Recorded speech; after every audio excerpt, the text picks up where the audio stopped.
ओह, एफसन का मैसेज है। एक मरीज है जिसके जिस्म पर जख्म है। कह रही है सारी टीम को लेकर जल्दी से नीचे आ जाओ, वो बुला रही है। वाकई? हमें बुला रही है वो?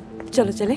ठीक है, चलो देखते हैं। चलो आ जाओ। मैंने टीम से बात की है, वो भी इस पे मुत्तफिक हैं। जब वो आएंगे तो उनसे मशवरा कर लेंगे। एफसन, बहुत जबरदस्त हो तुम। मेरा मूड काफी बेहतर हो गया है। मैं तो बेकार बैठी बोर हो रही थी।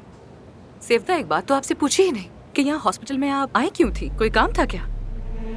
असल में तो मैं यहाँ किसी से मिलने के लिए आई थी। अरे सेवदा साहिबा, आपसे एक बात तो पूछी नहीं। आप कंबोडिया गई थी ना? How great. मेरा वहाँ एक बहुत पुराना दोस्त है जिससे मैं काफी अरसे से नहीं मिली। आई गेस आप उसे जानती होंगी। जानान, कंबोडिया कोई गांव थोड़ी है जानान। सेवता को भला कैसे पता चलेगा उसका? आज तुम कुछ अजीब सी बातें नहीं कर रहे हो, खैरियत तो है ना? दरअसल दुनिया हमारी सोच से भी कहीं ज्यादा छोटी है। कौन किसको जानता है किसी को नहीं पता। तो आप हमें जानती हैं क्या? सच में तो मैं आप सबको बहुत करीब से जानती हूँ।